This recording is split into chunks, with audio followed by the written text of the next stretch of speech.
Organizations wants first responders to know how to treat those with developmental disabilities. New tonight, 6 News' Johan Marin shows us how they're using their Be Safe event to bring police officers and those with autism together to learn from one another. First responders from all across the metro gathered together to learn what autism is and what isn't. They were taught by members from Autism Action Partnership, a local nonprofit that normally helps improve the quality of life for those with autism.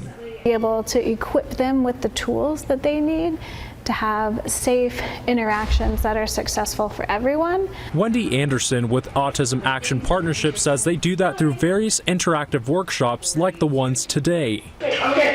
First responders watched several informational videos and participated in activities to get a sense of what autism is. Our training is so important because with 2% of the population having an autism diagnosis, they're going to interact with an autistic individual. That's exactly what they did. People with autism and their families got to meet those in law enforcement and share a meal. For Christina Dalen, today was a big deal. Her 20-year-old son Luke has autism. Interacting with police officers today in uniform, I think, will help him to even more trust in them and believe in them and know how to work with them in situations.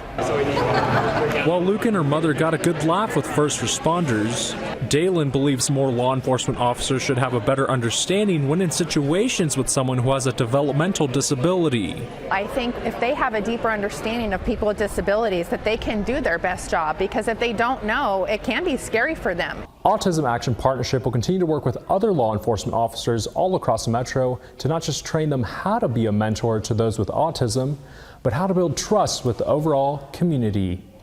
On your side in Omaha, Johan Marin, 6 News. Autism Action Partnership has another safe event coming up. This is for first responders. It'll be held in Council Bluffs.